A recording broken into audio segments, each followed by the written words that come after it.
tell me some of the wildest stuff, and they were telling me the truth. If you look, there's liquid dripping off the end, so that part of this paper or whatever they've got in there. So those clouds in the background's really cool. All right, for everybody thinks it's AI, this ain't AI. I'm not here right now. It's not lit up right now, but as you can see, it's off the side of the road on Highway 62, Josh Tree, California.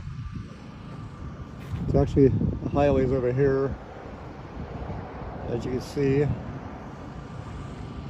statue is out here in the desert. Other people showing up. Let's go take a walk around the backside of it. You guys can see what it looks like.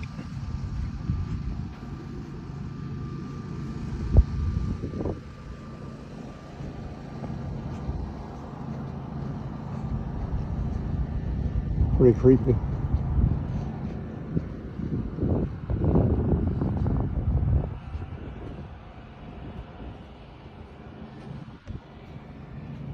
Definitely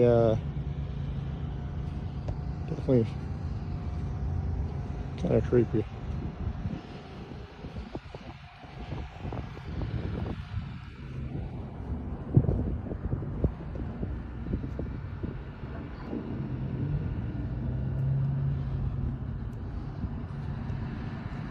Anyways, just want to show everyone it's not a scam, it's not a hoax, it's not AI, it's real.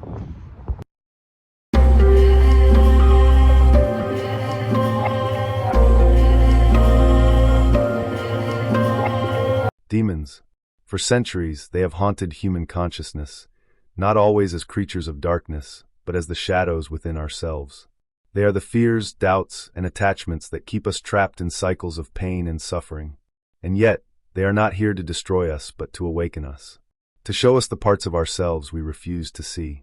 Culturally, we're fascinated by the supernatural. And while as a Christian, I don't think that the spirits of the deceased haunt homes or places after they die, I do think that there can be demonic spirits that are concentrated in certain areas. And this is actually something that the Bible teaches in numerous places. The answer that Scripture gives is that demons congregate in places of idolatry. In other words, where you have false worship or occult practices, there is a higher concentration of demonic activity. This is why you should never mess around with things like Ouija boards or seances or fortune tellers. It's a way of inviting evil spirits into your life. In Deuteronomy chapter 32, you have what's known as the Song of Moses. And in it, Moses recounts God's powerful works among his people, but he also talks about their idolatry. He says in verses 15 through 17, "But Jeshurun grew fat and kicked. You grew fat and stout and sleek. Then he forsook God who made him and scoffed at the rock of his salvation. They stirred him to jealousy with strange gods. With abominations they provoked him to anger.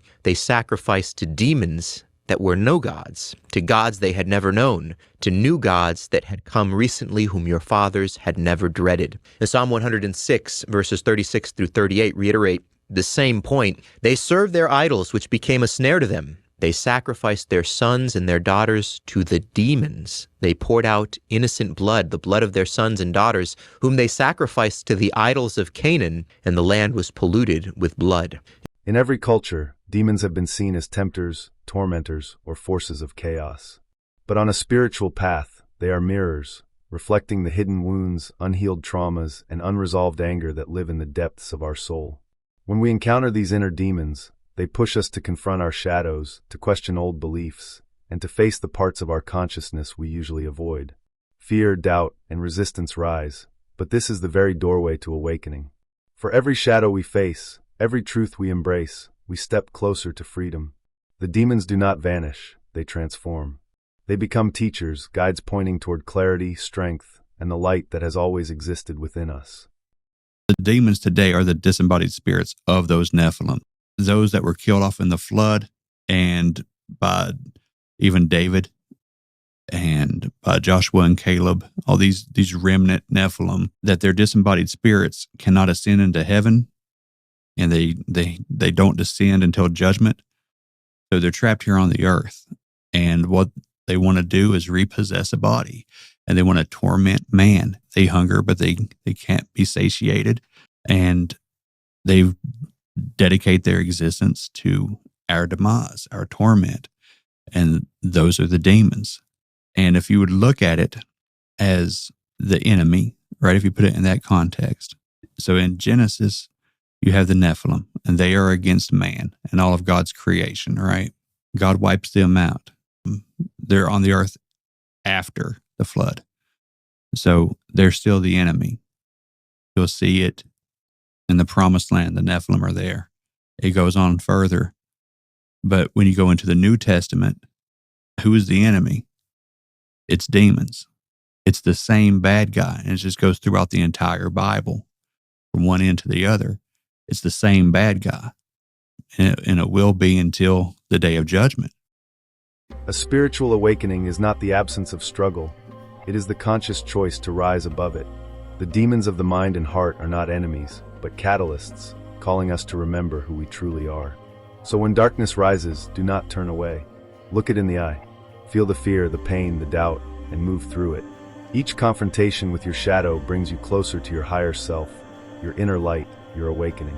In the end, the demons are not the chains that bind us. They are the sparks that ignite our transformation.